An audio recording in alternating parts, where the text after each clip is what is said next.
Hi అండి. ఈరోజు గ్రూప్స్‌లో భాగంగా మనం continuation science and technology continuation చేద్దాం. సైన్స్ అండ్ టెక్నాలజీలో నిన్న మనం డిస్కస్ చేసాం.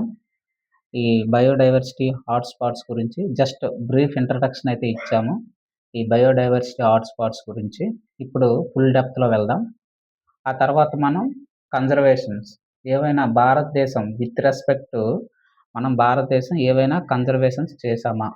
అలాగే ప్రాజెక్ట్స్ ఏవైనా చేశామా? ఇవి చెప్పుకుంటే మనకి థర్డ్ యూనిట్ అనేటటువంటిది కంప్లీట్ అవుతుంది. అందులో భాగంగా ముందుగా మనం బయోడైవర్సిటీ చూద్దాం. ముఖ్యంగా అందులో బయోడైవర్సిటీ కాన్సెప్ట్‌లో హాట్‌స్పాట్స్. మన భారతదేశానికి సంబంధించి హాట్‌స్పాట్స్ అయితే ముందుగా చూద్దాం. తర్వాత ప్రపంచ బయోడైవర్సిటీ హాట్‌స్పాట్స్ చూద్దాం. అసలు హాట్‌స్పాట్ అంటే ఏంటి మనకి? అంటే ఇవి ఒక సున్నితమైనటువంటి ప్రాంతాలనమాట. మనకి ఎలా ఉంటాయి? ఒక సున్నితమైన ప్రాంతాల కిందొస్తాయి. అంటే స్థానీయ జాతులు మనకి ఒక ప్రాంతం గాని తీసుకున్నట్లయితే ఇక్కడ మనకి ఈ ప్రాంతం, ఇవి స్థానీయ జాతులు మనకి ఎక్కువ సంఖ్యలో ఉంటాయనమాట. అయితే కాలక్రమేణా ఏమవుతాయంటే ఆ జాతులనేటటువంటివి మానవ ప్రమేయం వల్ల అవి వచ్చేటటువంటి మార్పుల వల్ల, మనం చేసేటటువంటి మార్పుల వల్ల ఈ యొక్క స్థానీయ జాతులు అనేటటువంటివి మార్పులకు లోనవుతాయన్నమాట. ఇలా మార్పులకు లోనవ్వడం వల్ల ఏమవుతాయంటే ఇవి అదృశ్యమవుతాయి, అంతరించిపోతాయి. అలా అదృశ్యమయ్యే లేదా అంతరించిపోయేటటువంటి ప్రమాదము గల ప్రాంతాలను మనం బయోడైవర్సిటీ హాట్‌స్పాట్స్ అంటాం. అది హాట్‌స్పాట్స్ యొక్క డెఫినిషన్‌గా మనం చెప్పుకోవచ్చు. అయితే ఈ మనం గుర్తించాలంటే మనం గుర్తించాలంటే కొన్ని నియమ నిబంధనలు అనేటటువంటివి ఉంటాయి. గత సెషన్‌లో మనం చెప్పుకున్నాం. ముఖ్యంగా దానికి సంబంధించి మనం చూసుకుంటే స్థానీయ జాతులు అనేటటువంటివి అన్నాం కదా! డెఫినిషన్ మనం చూసాము. స్థానీయ జాతులు అని అన్నాం. ఈ యొక్క స్థానీయ జాతులంటే మనకి దాదాపు ఇవి 1500 నాలికాయత మొక్కలుండాలి. అంటే నాచు అటువంటి టైప్ అనమాట. ఈ యొక్క కేటగిరీ 1500 ఉండాలనమాట స్థానీయంగా ఆ జాతి. అలాగే ఇవి మనకి ఆవరణ వ్యవస్థలో మనకి 70% అనేటటువంటిది మానవ కార్యకలాపాల వల్ల అవి ఏమవ్వాలంటే మార్పులకు లోనవ్వాలనమాట. అంటే కృషించుకుపోవాలి. ఇది ఒక కండిషన్ మనకి ఉందనమాట. అలాగే మనకి 30%కి తక్కువ కాకుండా 30%కి తక్కువ కాకుండా మనకి వృక్ష సంపద అనేటటువంటిది అక్కడుండాలి. 30%కి తక్కువ కాకుండా మనకి వృక్ష సంపద మనకి అక్కడ ఉండాలనమాట ఇంపార్టెంట్. ఇవన్నీ కండిషన్స్ అనమాట. ఒక హాట్‌స్పాట్‌గా గుర్తించాలంటే మానవ కార్యకలాపాల వల్ల ఆ యొక్క స్థానీయ ప్రాంతం అంతరించిపోయేటటువంటి ప్రమాదం ఉండాలి. అలాగే ఆ యొక్క హాట్‌స్పాట్‌గా గుర్తించాలంటే మనకి 1500కి పైగా మనకి నాలికాయత మొక్కలుండాలి. అలా ఉండే వాటిని మనకి గుర్తిస్తారనమాట. ఎవరంటే సిఐ అని మనం కిందటి క్లాస్‌లో చెప్పుకున్నాం. కన్జర్వేషన్ ఇంటర్నేషనల్ అని చెప్పుకున్నాం. అయితే ఇది 1999లో మనకి ఏమని చెప్పుకున్నాం? 1999లో మనకి 25 హాట్‌స్పాట్స్‌నైతే ఇది గుర్తించింది అని మనం ప్రపంచవ్యాప్తంగా చెప్పుకున్నాం. అలాగే ప్రస్తుతానికి మనకి హాట్‌స్పాట్స్ ఎన్నున్నాయి? ప్రపంచవ్యాప్తంగా అంటే 36. అందులో భారతదేశంలో ఎన్నున్నాయంటే 4 అని గుర్తుంచుకోవాలి. మరి దీనికి ఫండింగ్ చేసినటువంటి సంస్థ కూడా నిన్న చెప్పుకున్నాము. దీనికి ఫండింగ్ చేసేటటువంటి సంస్థ సిఈపిఎఫ్ క్రిటికల్ ఎకోసిస్టమ్ పార్టిసిపేషన్ ఫండ్. అయితే ఇది మనకి ఫండింగ్ చేస్తుంది. క్రిటికల్ ఎకోసిస్టమ్ పార్టిసిపేషన్ ఫండ్ అనేటటువంటిది. అయితే రీసెంట్‌గా ఏదైనా అప్డేట్ ఉందంటే అది కూడా చెప్పుకున్నాము. 36వది హాట్‌స్పాట్ ఎక్కడ యాడ్ చేశారంటే నార్త్ అమెరికా కోస్టల్ ప్లెయిన్ అని కూడా చెప్పుకున్నాము. ఇది బ్రీఫ్. ఇప్పుడు ఈ యొక్క హాట్‌స్పాట్స్ భారతదేశంలో ఎన్నున్నాయని కూడా మనం చెప్పుకున్నాము. ఎన్నున్నాయని చెప్పుకున్నాము? 4 ఉన్నాయని చెప్పుకున్నాము. అందులో మొదటిది వెస్టర్న్ ఘాట్స్, అలాగే శ్రీలంక కూడా వస్తుంది. అలాగే రెండవది మనకేంటి? హిమాలయాల కింద మనం చెప్పుకోవచ్చు. మూడవది ఇండో మయన్మార్ ప్రాంతం. నాలుగోది సుందాల్యాండ్. నాలుగోది సుందాల్యాండ్. ఇవి మనకి కింద చెప్పుకోవచ్చు 4 హాట్ స్పాట్స్ కింద మనం చెప్పుకోవచ్చనమాట. అయితే ఇప్పుడు ఒక్కొక్కటి చూద్దాం. టోటల్‌గా ఒక్కొక్క హాట్ స్పాట్స్ గురించి చూద్దాం. ఫస్ట్ హాట్ స్పాట్స్ వచ్చేసి మనకి వెస్టర్న్ ఘాట్స్, శ్రీలంక అని చెప్పుకున్నాం. అందులో ముఖ్యంగా వెస్టర్న్ ఘాట్స్‌లో చూసుకుంటే మనకి చూడొచ్చు ఇక్కడ. ఎక్కడి నుంచి మొదలవుతుంది మనకి గుజరాతు, ఆ తర్వాత కిందకొచ్చేసరికి గోవా, అలాగే ఆ కిందకొచ్చే ఇదంతా వెస్టర్న్ ఘాట్స్ ప్రాంతమే. కేరళ, అలాగే శ్రీలంక కూడా ఇక్కడ మనకుంటుంది.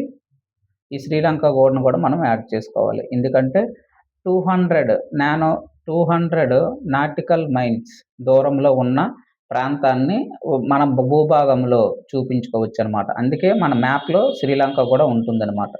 200 nanometres nautical miles. 200 nautical miles అంత దూరంలో ఉండే సముద్ర ప్రాంతాన్ని మన దీవుల కింద మనం చూపించుకోవచ్చనమాట. అది ఇంటర్నేషనల్ సీ ఒప్పందాలనమాట. అందులో భాగంగా ఒక నాటికల్ మైల్ అంటే 1.85 కిలోమీటర్ అని మనకు తెలుసు. అందుకే శ్రీలంక కూడా యాడ్ చేసుకోవాలి. ఈ యొక్క ఫస్ట్ బయోడైవర్సిటీ హాట్‌స్పాట్‌లో. ఇదంతా మనకేమొస్తుంది? ఇదంతా కూడా మనకి వెస్టర్న్ ఘాట్స్ కింద వస్తుందనమాట. ఇక్కడ చూసుకుంటే వెస్టర్న్ ఘాట్స్‌లో బయోడైవర్సిటీ ఎంతుంది? ఈ వెస్టర్న్ ఘాట్స్‌లో మనకి పశ్చిమ కనుమలో చూసుకోండి. దాదాపుగా మనకిక్కడ 6 అయితే వస్తాయన్నమాట. ఎన్ని రాష్ట్రాలు పంచుకుంటాయి ఇవి? 6 రాష్ట్రాలు. చూడొచ్చు ఇక్కడ మనం ఏంటేంటి గుజరాతు, అలాగే ఇక్కడ చూస్తే మహారాష్ట్ర పైన గుజరాత్ ఉంది. అలాగే గుజరాతు, ఫస్ట్ గుజరాతు, 2 మహారాష్ట్ర, అలాగే కింద మనం చూసుకుంటే ఏముంది? ఈ కింద తమిళనాడు, గోవా కూడా ఉంది, తమిళనాడు ఉంది. కొంచెం కలుస్తుంది మనకి తమిళనాడు కూడా. అలాగే కర్ణాటక, కేరళ. ఇవన్నీ కూడా మనకి ఎందులోకొస్తాయి? ఈ కిందనమాట. ఈ కిందకొస్తే కొంచెం కలుస్తుందనమాట. కేరళ ఇదంతా వెస్టర్న్ ఘాట్స్ కింద వస్తుందనమాట. ఎన్ని ప్రాంతాలు చెప్పుకున్నాం? గుజరాత్ ఒకటి, తర్వాత మహారాష్ట్ర, తర్వాత గోవా 3 అయ్యాయి. కర్ణాటక, అలాగే కేరళ, శ్రీలంక. ఇది కూడా మనం యాడ్ చేయాలనమాట. శ్రీలంక కూడా మనకి కిందకే వస్తుంది. ఇక్కడ ఇందులో ఉండే బయోడైవర్సిటీ హాట్‌స్పాట్స్‌లో ఉండే ఇందులో ఎంత ఏరియా కవర్ అవుతుందంటే చూడండి. 1,60,000 చదరపు కిలోమీటర్లు అయితే మనకి ఏరియా కవర్ చేస్తుంది ఈ బయోడైవర్సిటీ. ఇందులో మనకి ఎన్ని పక్షి జాతులున్నాయి? 500కు పైగా ఉన్నాయి. మ్యామ్మల్ జాతులు ఎన్నున్నాయి? 140 పైగా ఉన్నాయి. అలాగే రెప్టైల్స్ ఎన్నున్నాయి? 260 దాటి ఉన్నాయి. అలాగే యాంఫీబియన్స్ జీవులు 180కి పైగా ఉన్నాయి. మనకుండేటటువంటి బయోడైవర్సిటీలో ఒక 25% ఎవరు కవర్ చేస్తున్నారు? మనకుండే 100 అనుకుంటే బయోడైవర్సిటీలో హాట్‌స్పాట్స్‌లో 25% ఈ వెస్టర్న్ ఘాట్సే కవర్ చేస్తుందనమాట. అయితే ప్రతి సంవత్సరము కూడా మనకి కొత్త జంతు మరియు జీవ మొక్కల వైవిధ్యం అనేటటువంటిది పెరుగుతూ ఉంటుందని మనం చెప్పుకోవచ్చు. అయితే ఇక్కడ మనకు మెయిన్‌గా ఏంటంటే చూడొచ్చు. ఇక్కడ మనకి ఫ్రెష్ ఆక్సిజన్ అనేటటువంటిది దొరుకుతుంది సౌత్ భాగంలో. ఎందుకంటే ఎక్కువగా మనకిక్కడ మొక్కల ప్రాంతం అనేటటువంటివి జీవజాతులు ఎక్కువున్నాయి. 1500 కాదు అంతకన్నా ఎక్కువే ఉన్నాయి. కాబట్టి మనకి ఆక్సిజన్ అనేటటువంటిది దొరుకుతుంది. తద్వారా జీవ వైవిధ్యం అనేటటువంటిది సమతుల్యంగా ఉంటుందని చెప్పుకోవచ్చు ఈ యొక్క ప్రాంతంలో. ఇందులో మనకి ఎన్ని కవర్ అవుతాయంటే బయోస్ఫియర్ రిజర్వ్స్ మొన్న చెప్పుకున్నాము బయోస్ఫియర్ రిజర్వ్స్ గురించి. ఇందులో బయోస్ఫియర్ రిజర్వ్స్ 2 కవర్ అవుతాయి. అలాగే శాంక్చురీస్ అభయారణ్యాలు ఇందులో మనకు దాదాపుగా 68కి ఉన్నాయి.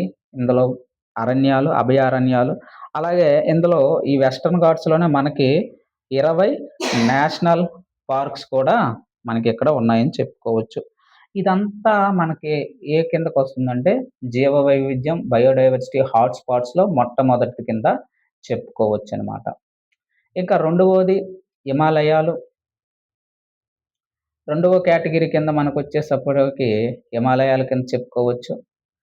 ఈ యొక్క హిమాలయాల గురించి చెప్పుకోవాలంటే మనకి చూడండి. మొట్టమొదట మనకి వెస్టర్న్ ఘాట్స్ చెప్పుకున్నాం కదా!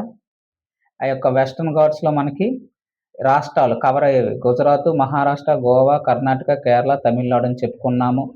అలాగే ప్రపంచంలోనే అత్యధిక ఎండమిక్ స్పీసీస్ ఉన్న ప్రాంతాల్లో ఇది కూడా ఒకటి.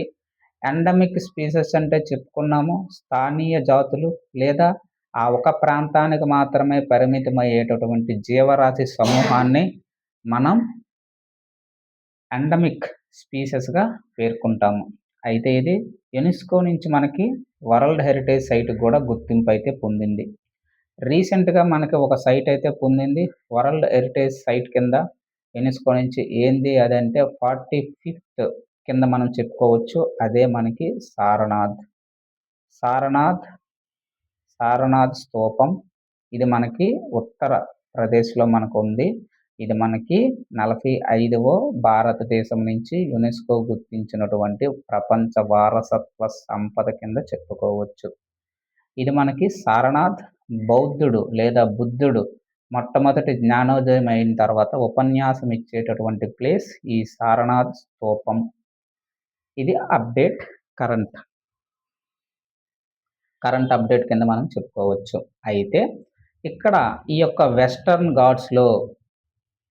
వెస్టర్న్ ఘాట్స్‌లో మనకి ముఖ్యమైన జీవజాతులు నీలగిరి థార్ ఉంది చెప్పుకున్నాం. ఆల్రెడీ మనం చూసాం. అలాగే లైన్ టైల్డ్ మాక్యూ ఉంది. అలాగే మలబార్ సివెట్ ఉంది. అలాగే పర్పుల్ ఫ్రాగ్ ఉంది. అలాగే నీలకుర్జి అనేది కూడా అది కూడా ఉంది అని చెప్పుకున్నాం. తరువాత మనకొచ్చేసరికి ఎవరొస్తారు? హిమాలయ.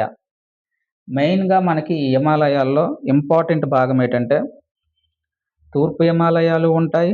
పశ్చిమ హిమాలయాలు కూడా ఇందులో ఉంటాయన్నమాట. దాదాపుగా ఇది మనకి ఏంటంటే 3000 కిలోమీటర్లకు మనకి విస్తరించి ఉంటుంది హిమాలయాలు. అయితే మనకి ఉత్తర పాకిస్తాను, అలాగే భారత్, అలాగే నేపాల్, అలాగే భూటాన్, అలాగే టిబెట్, ఇంకా మయన్మార్ ఇవన్నీ కూడా మనకి ఈ యొక్క హాట్ స్పాట్స్‌లో తూర్పు ఈస్టర్న్ హిమాలయాస్ మనకి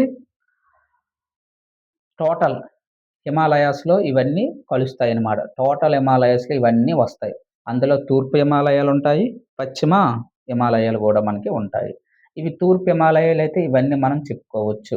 అయితే పశ్చిమ హిమాలయాల గురించి పరిస్థితి ఏంది అంటే ఉత్తరాఖండ్, అలాగే వాయువ్య కాశ్మీర్, అలాగే మనకి ఉత్తర పాకిస్తాన్ ఇవన్నీ మనకి పశ్చిమంగా చెప్పుకోవచ్చు. పశ్చిమ హిమాలయాలకి. ఇవి ఉత్తర హిమాలయ కింద మనం చెప్పుకోవచ్చు. సిక్కిం, అరుణాచల్ ప్రదేశ్ ఇవన్నీ. ఇక్కడ మనకేముంటాయి ముఖ్యంగా రెడ్ పాండా ఉంటుంది. మంచు చిరుత ఉంటుంది. హిమాలయన్ మోనాల్ ఉంటుంది. బ్లాక్ నెక్డ్ క్రేన్ ఉంటుంది. ఇవన్నీ మనకిక్కడ తూర్పు హిమాలయాల్లో ఉండేటటువంటి జీవజాతి. అయితే ఈ తూర్పు హిమాలయాల్లోనే మనకి జీవ వైవిధ్యం అనేటటువంటిది ఎక్కువగా ఉంటుంది. పశ్చిమ హిమాలయాల్లో మనకి జీవ వైవిధ్యం తక్కువగా ఉంటుంది. అది మనం గుర్తుంచుకోవాలి. ఈ తూర్పు హిమాలయాల్లోనే మనకి ఫ్లోరా అండ్ ఫనా ఎక్కువగా ఉంటుంది. పశ్చిమ హిమాలయాల్లో తక్కువగా ఉంటుందని మనం చెప్పుకోవచ్చు. తరువాత మనకి ఇండో బర్మా హాట్‌స్పాట్. ఇక్కడ ఇండో బర్మాలో ఇవన్నీ మనకొస్తాయి. ఈశాన్య రాష్ట్రాలు, అలాగే మణిపూర్, మిజోరాం, నాగాలాండ్, త్రిపుర, మేఘాలయ, అస్సాం ఇవన్నీ కూడా వస్తాయి ఇండో మయన్మార్. అలాగే మనకి బంగ్లాదేశ్ ఈ ఇండో బర్మా అంటే చూసుకోండి. ఓకేనా? ఆ ప్రాంతం కూడా మనకు కలుస్తుందనమాట బంగ్లాదేశ్. అలాగే బంగ్లాదేశ్ అంటే మొత్తం రాదు. అక్కడ మనకి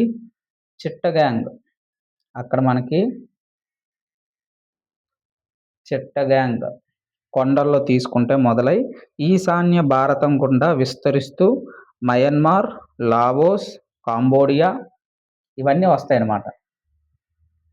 మయన్మార్, తర్వాత లావోస్, అలాగే కాంబోడియా, అలాగే థాయిలాండ్, అలాగే వియత్నాం, దాదాపు అండమాన్ ప్రాంతం కూడా కొద్దిగా కలుస్తుంది మనకి. అది కూడా గుర్తుంచుకోండి.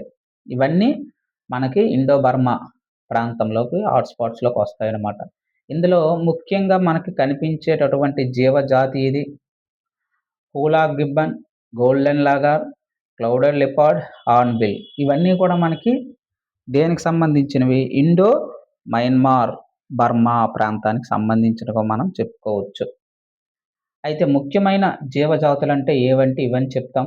సుందాలాండ్ ఇక్కడ బిట్ అడగడానికి అవకాశం ఉంటుంది. కింది వాటిలో సుందాలాండ్ లేదా సుందాలాండ్‌లో భాగమైన ప్రాంతమేది అని అడుగుతాడు. భారతదేశంకి సంబంధించి నికోబార్ దీవులు మాత్రమే ఈ సుందాలాండ్‌లో భాగమై ఉంటాయని గుర్తుంచుకోవాలి.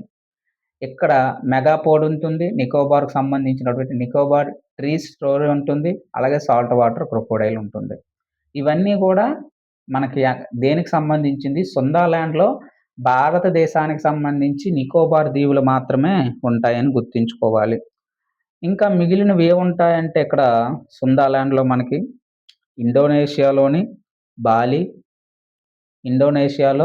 బాలి, అలాగే సుమత్రా, అలాగే బోర్నియా, అలాగే జోవా. ఈ దీవులతో పాటు మలేషియా, సింగపూర్, బ్రూనై ఇవి కూడా యాడ్ అవుతాయన్నమాట. ఈ దీవులతో పాటు మనకి మలేషియా, సింగపూర్, అలాగే బ్రూనై ఇవన్నీ కూడా ఈ సుందర్‌లాండ్‌లో భాగంగా మనం చెప్పుకోవచ్చు. అయితే ముఖ్యంగా ఇవన్నీ కొంచెం కన్‌ఫ్యూజ్‌గా ఉంటాయి కాబట్టి రోజు ఒక 2 మినిట్స్ మనం చదువుకుంటే ఇవి మనకు కవర్ అవుతాయి. ఎక్కడెక్కడ ఏవేవి బయోడైవర్సిటీ హాట్‌స్పాట్స్ గుర్తుంచుకోవాలంటే ఒక ట్రిక్ వెస్టర్న్ ఘాట్స్ అయితే పశ్చిమ కనుమలు, తూర్పు హిమాలయాలైతే సిక్కిం, అరుణాచల్ ప్రదేశ్, ఇండో బర్మా ప్రాంతం అయితే మొత్తం ఈశాన్య భారతం అంతా వస్తుంది. సుందాలాండ్ అంటే ఓన్లీ నికోబార్ దీవులను గుర్తుంచుకోవడానికి ట్రై చేయాలి. మరి ఈ హాట్‌స్పాట్స్ యొక్క ప్రాముఖ్యత మనకేంటి? దాదాపుగా జీవ వైవిధ్యాన్ని పరిరక్షిస్తాయి. అలాగే ఏవైతే ఎండమిక్ స్పీసెస్ ఉంటాయో వాటిని రక్షణ కల్పిస్తాయి. వాతావరణాన్ని మనకి సమతుల్యం చేయడానికి అవకాశం ఉంటుంది ఈ జీవరాశి ఉండడం వల్ల. అలాగే నీటి వనరుల సంరక్షణ జరుగుతుంది. ఎకోసిస్టమ్ సేవలు లభ్యమవుతాయి. మొక్కల సంరక్షణ జరుగుతుంది. ఇవన్నీ కూడా మనకి హాట్‌స్పాట్స్‌లో ప్రాముఖ్యంగా మనం చూసుకోవచ్చు. మరి మనకి సంబంధించి ఎండమిక్ స్పీసెస్ ఏవి చెప్పుకోవచ్చంటే మన ఏపీపీఎస్‌సికి వెస్టర్న్ ఘాట్స్ నీలగిరి తార్ గుర్తుంచుకోవాలి. అలాగే లైన్ టైల్డ్ మాక్యూర్ ఈ ఈ జీవరాశి లేదా ఈ స్పీసెస్ ఎక్కడ కనిపిస్తాయని అడుగుతాడు మనకి. లైన్ టైల్డ్ మాక్యూ ఎక్కడ కనిపిస్తుంది అని అంటాడు. వెస్టర్న్ ఘాట్స్ అని మనం గుర్తుంచుకోవాలి. అలాగే పర్పుల్ ఫ్రాగ్ ఈ 3 కూడా వెస్టర్న్ ఘాట్స్. నీలగిరి తార్ అయితేనేమి, లైన్ టైల్డ్ మాక్యూ అయితేనేమి, అలాగే పర్పుల్ ఫ్రాగ్ ఇవన్నీ కూడా మనకి వెస్టర్న్ ఘాట్స్‌లో కనిపిస్తాయి. రెడ్ పాండా ఎక్కడ కనిపిస్తుందంటే ఈస్టర్న్ హిమాలయాస్‌లో. హూలాక్ గిబ్బన్ అనేటటువంటిది ఇండో బర్మాలో. సుందాలాండ్ మనకు తెలుసు నికోబార్‌కు సంబంధించినటువంటిది దాంట్లో ఉంటుంది. మెగాపోడ్ ఇది మనకి సుందాలాండ్‌లో కనిపిస్తుందని గుర్తుంచుకోవాలి. మన ప్రిలిమ్స్ పాయింట్ ఆఫ్ వ్యూలో గుర్తుంచుకోవాలంటే ప్రపంచవ్యాప్తంగా ఎన్నున్నాయి? 36 హాట్‌స్పాట్స్‌లో ఉన్నాయి. రీసెంట్‌గా ఏది కలిసిందంటే నార్త్ అమెరికా కోస్టల్ ప్లెయిన్ కలిసిందని చెప్పుకోవాలి. అలాగే భారతదేశంలో బయోడైవర్సిటీ హాట్‌స్పాట్స్ ఎన్నున్నాయంటే 4 అని చెప్పుకోవాలి. ఈ బయోడైవర్సిటీ హాట్‌స్పాట్స్ అనే భావనను ప్రవేశపెట్టింది ఎవరయ్యా అంటే మనం ఇంతకుముందు చెప్పుకున్నాం నార్మన్ మేయర్స్ అని 1988లో ప్రవేశపెట్టాడని చెప్పుకున్నాం. ప్రమాణాలేంటి? ఇది చెప్పుకున్నాం. స్థానీయ జాతులు మనకి 1500కు పైగా ఉండాలి. ఒక 70% లాస్ అనేటటువంటిది మానవ కార్యకలాపాల వల్ల జరగాలి. అప్పుడే హాట్‌స్పాట్‌గా మనం ఇది గుర్తిస్తామనమాట. అటువంటివి మన భారతదేశంలో 4 ఉన్నాయని చెప్పుకున్నాం. క్వెషన్స్ వైస్‌గా మనం చూసుకుంటే ఎన్ని బయోడైవర్సిటీ హాట్‌స్పాట్స్ ఉన్నాయంటే 4. సుందాలాండ్‌లో మనకి ఏ భాగం ఉందంటే నికోబార్ దీవులు ఉన్నాయని చెప్పుకున్నాం. అలాగే ఈ ప్రతిపాదనని ఎవరు ప్రతిపాదించారంటే నార్మన్ మేయర్స్ అని చెప్పుకున్నాం. నీలగిరి తార్ వెస్టర్న్ ఘాట్స్‌లో ఉందని చెప్పుకున్నాం. రెడ్ పాండా ఈస్టర్న్ హిమాలయాలో ఉందని చెప్పుకున్నాం. ఇలా మనకి గుర్తించుకోవడానికి ట్రై చేయాలి. అయితే వీటితో పాటు మనకి బయోడైవర్సిటీ హాట్‌స్పాట్స్‌తో పాటు మనకి భారత ప్రభుత్వానికి సంబంధించినటువంటి రక్షణాత్మకమైన చర్యలు ఏమైనా ఉన్నాయా? ప్రాజెక్ట్స్ ఏమైనా ఉన్నాయా అనేటటువంటివి చూడాలి. Project tiger, project elephant, project leopard, project మంచు చిరుత, ప్రాజెక్ట్ బ్రాబందు వల్చర్, ప్రాజెక్ట్ రైనోసార్ ఖడ్గమృగం, ఇటువంటివన్నీ మనం చూడాలి. అవి చూసినట్లయితే దాని తర్వాత ముఖ్యమైన సమ్మిట్స్, ప్రోటోకాల్స్, సదస్సులు, కన్వెన్షన్స్, ప్రోటోకాల్స్ చూడాలి. అప్పుడు మనకు క్లోజ్ అవుతుంది. ఔటర్ వ్యూ 5th లెసన్స్‌లో ఇవి ఇన్ డెప్త్‌గా వెళ్తామనమాట. అయితే నెక్స్ట్ చూసుకుంటే మన కన్జర్వేషన్ ప్రాజెక్ట్స్ ఏవైనా ఉన్నాయంటే అవి ఉన్నాయి. ఒకసారి చూద్దాం. మొట్టమొదటిది మనకి టైగర్ ప్రాజెక్ట్ చేసుకున్నాం 1973 ఏప్రిల్‌లో. తర్వాత ఎలిఫెంట్ ప్రాజెక్ట్ తెచ్చాం. తర్వాత స్నో లెపర్డ్ మంచు చిరుతను తెచ్చాం. ఆ తర్వాత మనకి మొసళ్ళు తెచ్చాం. ఈ ప్రాజెక్ట్స్ అన్నీ కూడా మనకి ఇక్కడ ఇంపార్టెంట్. ఏ ప్రాజెక్టు ఏ సమయంలో ప్రారంభించామనేది ఇంపార్టెంట్. ప్రాజెక్ట్ టైగర్ 1973 ఏప్రిల్ 1వ తారీఖున తెచ్చాం, అవలంబించాం. పులుల సంరక్షణ గురించి అయితే ఇది తెచ్చాం. ముఖ్యంగా రెండవది ప్రాజెక్ట్ ముందు గుర్తుంచుకోండి. తర్వాత ఇన్ డెప్త్‌లో వెళ్దాం. క్రొకోడైల్ ఎప్పుడు మొదలెట్టాం? 75లో మొదలుపెట్టాం క్రొకోడైల్. ఎలిఫెంట్ 92లో మొదలుపెట్టాం. ప్రాజెక్ట్ స్నో లెపర్డ్ మంచు చిరుత ఎప్పుడు? 2009 గుర్తుంచుకోవడానికి ప్రయత్నించాలి. Dolphin 2020, cheetah 2022, project lion 2020. ఇవన్నీ కూడా గుర్తుంచుకోవడానికి ట్రై చేయాలి. అయితే ఇక్కడ మెయిన్ మనకి టైగర్ అడుగుతాడు 1973, ఎలిఫెంట్ 92 గుర్తుంచుకోవాలి, చీతా 2022లో తెచ్చాం, మొదలుపెట్టాం, గుర్తుంచుకోవాలి.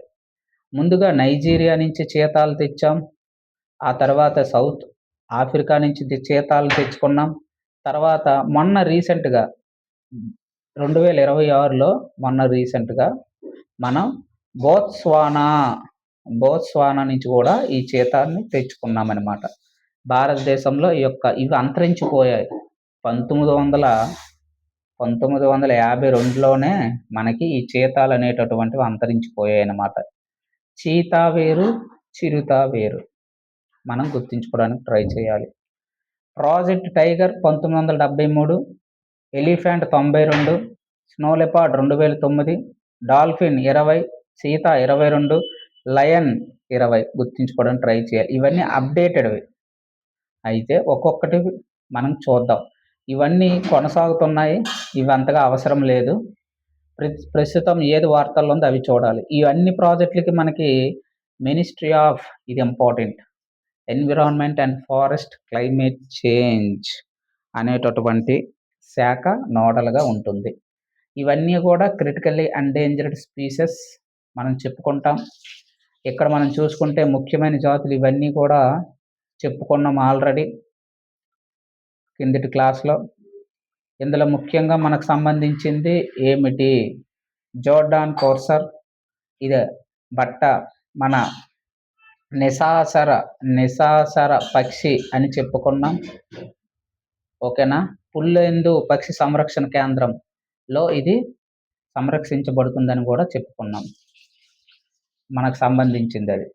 తరువాత ఒక్కొక్కటి ప్రాజెక్ట్స్ గురించి డిస్కషన్ చేసుకుంటే మనకి ఇంపార్టెంట్. డిస్కషన్ చెయ్యాలి. అయితే ఒక్కొక్కటి చూద్దాం. ముందుగా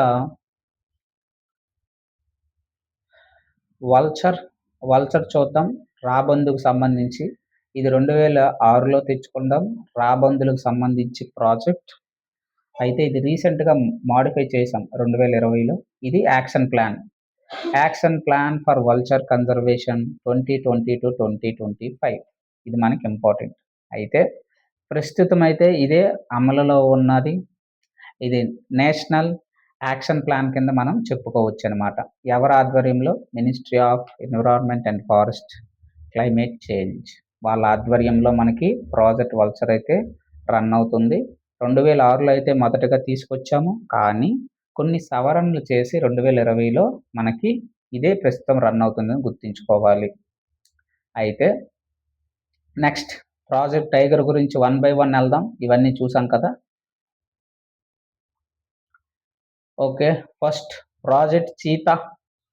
ఈ చీతా అనేటటువంటి విధంగా ఇలా ఉంటుంది మనకి ఈ చీతా.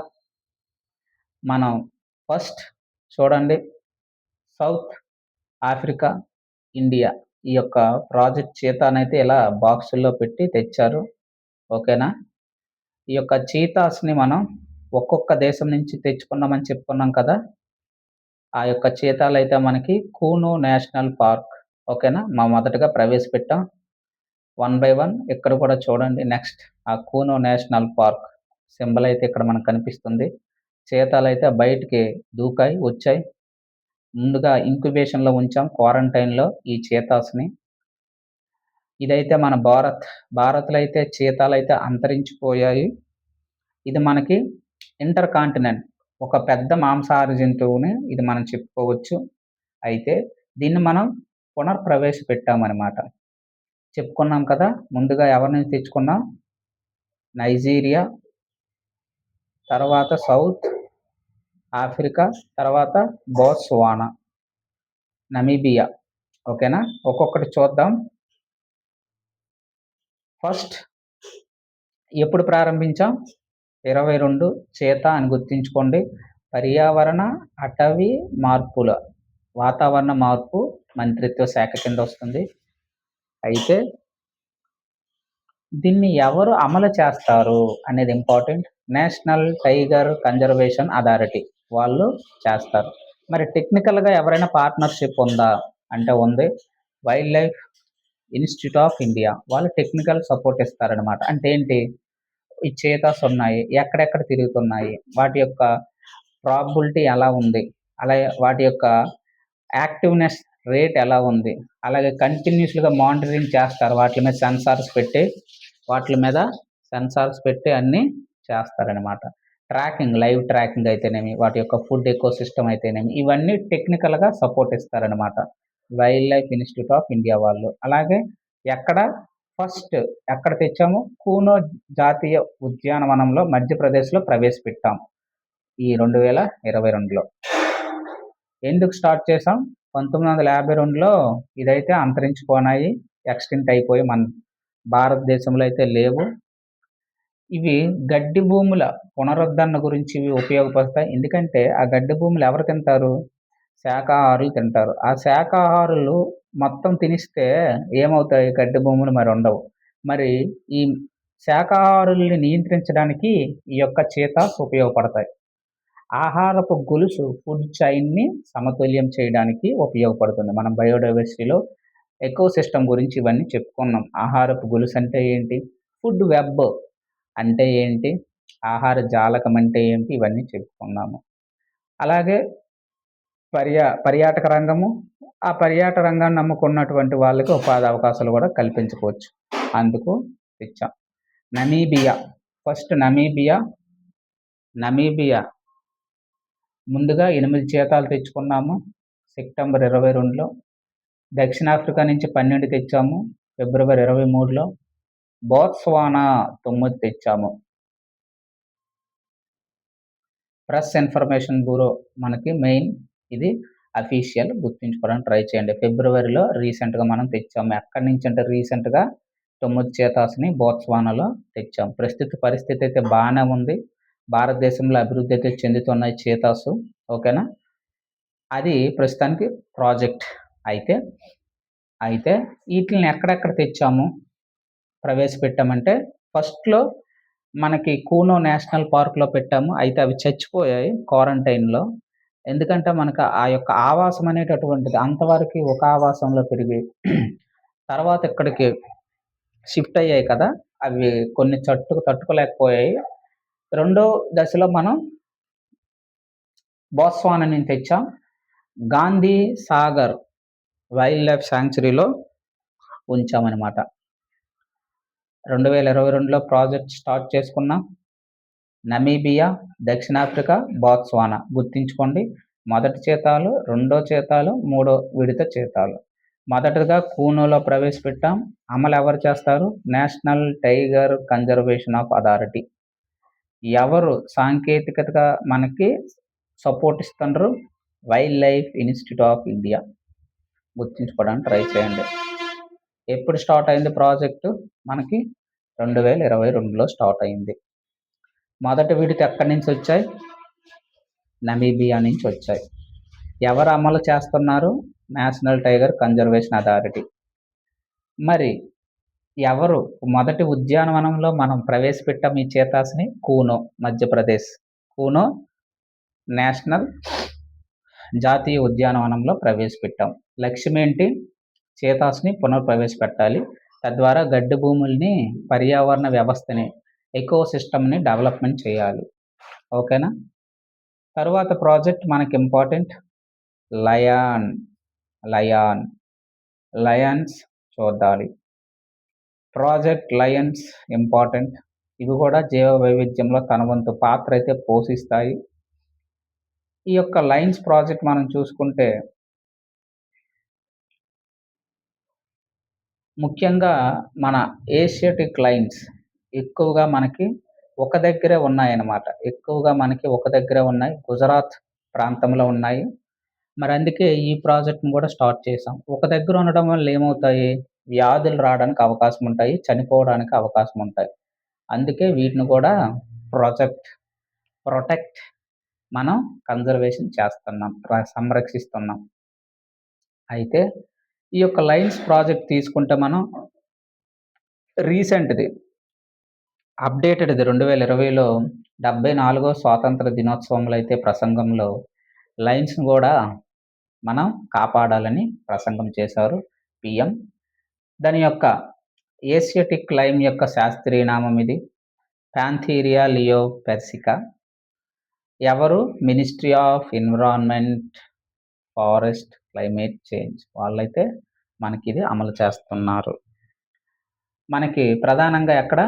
గ్రేటర్ గిర్ ల్యాండ్స్కేప్ అక్కడే ఇదైతే మనం ప్రాజెక్ట్‌ని అమలు చేస్తున్నాం. ఎందుకు ప్రారంభించాం తెలుసు. ఎందుకంటే ఏషియాటిక్ సింహాలు అనేటటువంటివి గుజరాత్ ప్రాంతంలోనే ఎక్కువగా ఉన్నాయి. ఇవి ప్రకృతి వైపరీత్యాల వల్ల అయితేనేమి, అగ్ని ప్రమాదాల వల్ల అయితేనేమి, ఒకే ప్రాంతంలో ఉండడం వల్ల ఏమవుతాయి? వ్యాధులు కూడా వస్తాయి. తద్వారా చనిపోవడానికి అవకాశం ఉంటాయి కాబట్టి అందుకే రక్షిస్తున్నాం. అలాగే జెనెటిక్ డైవర్సిటీ, అలాగే వైల్డ్ లైఫ్ కారియర్స్ బలోపేతం చేయడానికి ఇవి మనకి ఉపయోగపడతాయి. అందుకే రక్షించడానికి పూనుకున్నామనమాట. ఇవన్నీ మన లక్ష్యాలు.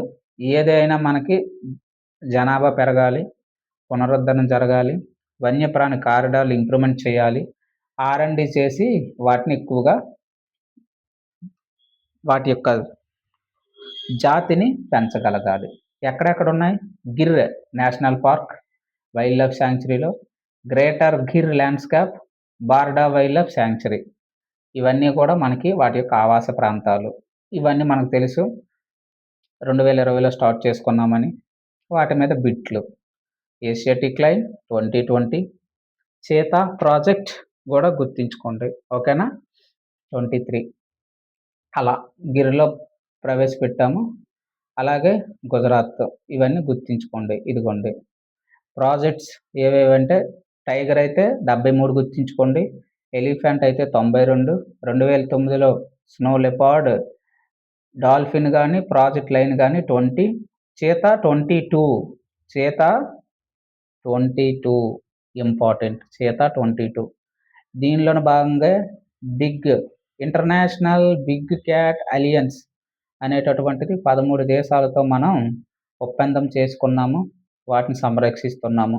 ఈరోజు జాతీయ పులుల దినోత్సవం జూలై 29. ఈరోజు కరెంట్ అఫైర్స్‌లో మనం డిస్కస్ చేసుకున్నాం అదంతా. ఒకసారి చూడండి. పులుల గురించి మొత్తం డేటా ఇచ్చాను. ఎన్ని పులులు ఉన్నాయి? భారతదేశంలో ఎంత శాతం ఉంది? మనం ఆక్యుపేషన్ ఎంత చేసాం? ఇవన్నీ కూడా అందులో చేసాం. ఇలా ఇవన్నీ మనకి ప్రాజెక్ట్‌లో చెప్పుకోవచ్చనమాట. అయితే ఇందులోని భాగంగా మనకి ఇంకా ఏమైనా ఉన్నాయా? ఏమేమి చూసాం ఇప్పటివరకు? ఇన్ డీప్‌గా అన్నీ మనం అవసరం లేదు. జస్ట్ నంబర్స్ గుర్తుంచుకోండి. ప్రాజెక్ట్ టైగర్ చూసాము. 73 1973. ఎలిఫెంట్ గుర్తుంచుకోండి 92. చీతా ప్రాజెక్ట్ గుర్తుంచుకోండి 22 గుర్తుంచుకోండి. ఇటువంటివి మెయిన్‌వి. ఓకేనా? గుర్తుంచుకుంటే సరిపోతుంది. వల్సర్, రాబందు 2020 2006 కానీ అప్‌డేటెడ్ కూడా గుర్తుంచుకోండి. ఓకేనా? అవన్నీ పైనున్నాయి గదా! స్క్రీన్ షాట్స్ తీసుకోండి. ఆటోమేటిక్‌గా ఇంపార్టెంట్ మీకు క్లారిటీ వస్తుంది. ఇవన్నీ ఏంటి? బయోలో భాగంగా హాట్‌స్పాట్స్ అలాగే భారతదేశ భారతదేశ ప్రభుత్వం తీసుకున్నటువంటి ఒక మెయిన్ ఇంపార్టెంట్ పాయింట్స్ అనమాట. ఓకేనండి. Thank you.